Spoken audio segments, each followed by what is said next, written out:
Setelah kekalahan Jerman dalam Perang Dunia I, negara itu berada dalam kondisi yang sangat buruk. Ekonomi runtuh, inflasi meroket, jutaan orang kehilangan pekerjaan. Pemerintahan demokratis yang baru, yaitu Republik Weimar, dianggap oleh banyak rakyat sebagai pemerintahan yang lemah dan tidak mampu memperbaiki keadaan. Di tengah kekacauan itulah, seorang mantan tentara mulai menarik perhatian banyak orang. Namanya adalah Adolf Hitler. Hitler memiliki satu kemampuan yang membuatnya berbeda. Ia adalah seorang orator yang sangat kuat. Di dalam ruang-ruang pertemuan kecil di kota Munich, ia berbicara dengan penuh emosi kepada para veteran perang, pekerja yang kehilangan pekerjaan, dan masyarakat yang merasa dipermalukan oleh kekalahan Jerman. Ia menyalahkan banyak pihak atas penderitaan bangsa Jerman. Dari sinilah sebuah gerakan politik mulai tumbuh. Gerakan itu kemudian dikenal sebagai Partai Nazi atau Partai Nasional Sosialis Jerman. Awalnya, partai ini hanyalah organisasi kecil dengan anggota yang sangat sedikit. Namun Hitler mengubahnya menjadi sebuah gerakan yang terorganisir.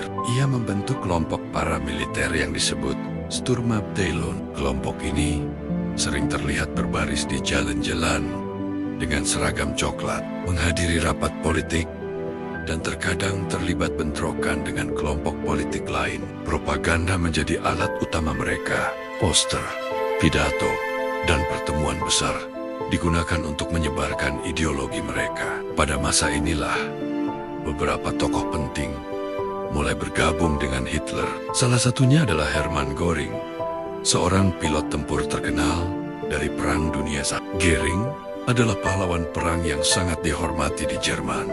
Kehadirannya memberikan legitimasi dan prestise bagi gerakan Hitler. Tokoh lain yang juga menjadi pengikut setia Hitler adalah Rudolf Hess. Rudolf Hess adalah seorang mantan tentara yang sangat percaya pada visi politik Hitler. Ia dikenal sebagai sosok yang loyal dan disiplin, serta sering membantu mengatur kegiatan partai dan pertemuan-pertemuan politik. Sejak awal, Hess menjadi salah satu orang terdekat Hitler dan ikut aktif dalam membangun organisasi Partai Nazi. Namun bagi Hitler, pidato dan rapat politik saja tidak cukup. Ia percaya bahwa pemerintahan Jerman yang lemah bisa digulingkan melalui tindakan cepat dan revolusioner. Keyakinan inilah yang akhirnya membawa mereka pada sebuah peristiwa besar. Pada tahun ke-1923, sebuah upaya kudeta yang kemudian dikenal sebagai Beer-Hol-Putsch. Pada tahun 1923, Hitler memutuskan untuk melakukan sesuatu yang sangat berani. Ia mencoba menggulingkan pemerintah Jerman melalui sebuah kudeta. Peristiwa ini dikenal sebagai Beer-Hol-Putsch. Kudeta ini dimulai di sebuah aula bir di kota Munich. Hitler dan para pendukungnya menyerbu pertemuan politik dan mencoba memaksa para pejabat lokal untuk mendukung revolusi mereka. Hitler percaya bahwa jika Bavaria berhasil direbut, maka seluruh Jerman akan mengikuti. Keesokan harinya, Hitler dan para pendukungnya berbaris di jalan-jalan Munich. Namun rencana mereka gagal total. Polisi menghadang mereka. Tembakan dilepaskan. Beberapa orang tewas. Kudeta itu runtuh hanya dalam waktu singkat. Hitler ditangkap dan diadili. Banyak orang mengira bahwa karier politiknya sudah berakhir. Namun justru sebaliknya. Dalam persidangan, Hitler memanfaatkan ruang sidang sebagai panggung politik. Alih-alih membela diri secara hukum, ia menggunakan kesempatan itu untuk menyebarkan idenya kepada publik. Persidangan itu membuat namanya semakin dikenal di seluruh Jerman. Hitler kemudian dijatuhi hukuman penjara. Ia dipenjara Lenzburg. Namun, penjara itu tidak seperti penjara biasa. Hitler menerima banyak pengunjung dan memiliki waktu untuk menulis. Di sanalah ia menulis sebuah buku yang kemudian menjadi sangat terkenal, Mein Kampf, yang berarti perjuanganku. Dalam buku ini, Hitler menuliskan pandangannya tentang politik, nasionalisme Jerman, propaganda, dan rencana masa depannya untuk Jerman. Buku ini kemudian menjadi salah satu teks ideologis utama bagi gerakan Nazi.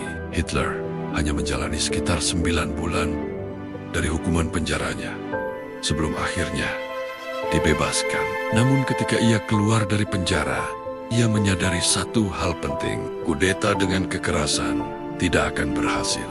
Jika ia ingin menguasai Jerman, ia harus menggunakan jalur politik yang sah. Setelah bebas dari penjara, Hitler mulai membangun kembali Partai Nazi.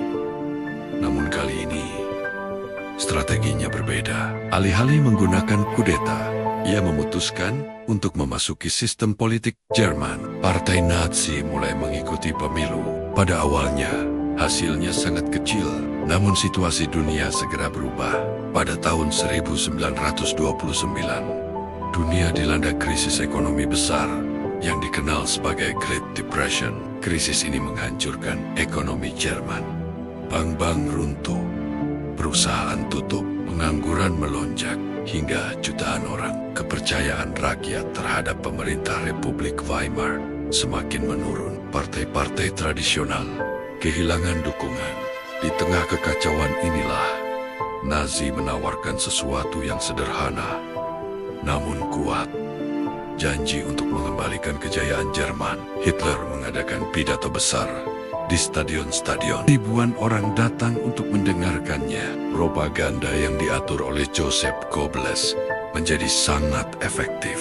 Poster, film, radio, dan koran digunakan untuk membangun citra Hitler sebagai penyelamat bangsa. Dalam pemilu demi pemilu, suara Partai Nazi terus meningkat. Pada awal tahun 1930-an, Partai Nazi menjadi salah satu kekuatan politik terbesar di Jerman. Mereka mendapatkan banyak kursi di parlemen Jerman yang dikenal sebagai Reichstag. Walaupun belum memiliki mayoritas penuh, mereka sudah cukup kuat untuk mempengaruhi politik nasional. Situasi politik menjadi sangat tidak stabil. Pemerintah sering berganti, koalisi sering runtuh. Banyak elit politik mulai berpikir bahwa Hitler bisa dikendalikan jika diberi posisi dalam pemerintahan. Ini adalah kesalahan besar. Pada tanggal 30 Januari tahun 1933, Presiden Jerman saat itu, Paul von Hindenburg, akhirnya menunjuk Adolf Hitler sebagai kanselir Jerman. Banyak orang menganggap jabatan itu hanya sebagai posisi politik biasa. Mereka percaya bahwa sistem pemerintahan akan membatasi kekuasaan Hitler. Namun Hitler memiliki rencana yang jauh lebih besar. Setelah menjadi kanselir, ia bergerak sangat cepat untuk memperkuat kekuasaannya. Dalam waktu singkat, Partai Nazi mulai mengontrol berbagai institusi negara. Partai-partai politik lawan ditekan. Kebebasan politik perlahan-lahan menghilang. Pemerintahan demokrasi yang dibangun setelah Perang Dunia I mulai runtuh. Pada akhirnya, Adolf Hitler berhasil mengubah Jerman menjadi negara dengan satu ideologi dominan. Ideologi itu dikenal sebagai Nazisme. Partai Nazi menjadi kekuatan politik utama yang mengontrol negara. Simbol swastika mulai terlihat di seluruh negeri. Propaganda menyebarkan citra Hitler sebagai pemimpin mutlak bangsa Jerman. Dalam waktu kurang dari 2 dekade, setelah menjadi seorang tentara yang tidak dikenal, Adolf Hitler kini berdiri di puncak kekuasaan. Ia memimpin salah satu negara paling kuat di Eropa. Namun kebangkitan ini tidak hanya mengubah Jerman. Keputusan-keputusan yang akan diambil Hitler dalam tahun-tahun berikutnya akan membawa dunia menuju konflik yang jauh lebih besar. Sebuah konflik yang kelak dikenal sebagai Perang Dunia II. Dan dari titik inilah, sejarah dunia akan berubah selamanya. Karena kekuasaan yang baru saja ia peroleh hanyalah awal dari rencana yang jauh lebih besar. Rencana yang akan membawa Jerman menuju konflik terbesar dalam sejarah manusia. Sebuah perang yang akan melibatkan puluhan negara, menelan puluhan juta korban, dan mengubah peta dunia selamanya. Pada episode berikutnya, kita akan melihat bagaimana Hitler mulai memperluas kekuasaannya, membangun mesin perang Jerman, dan akhirnya memicu konflik global. Peran yang dampaknya masih membentuk dunia yang kita kenal hingga hari ini.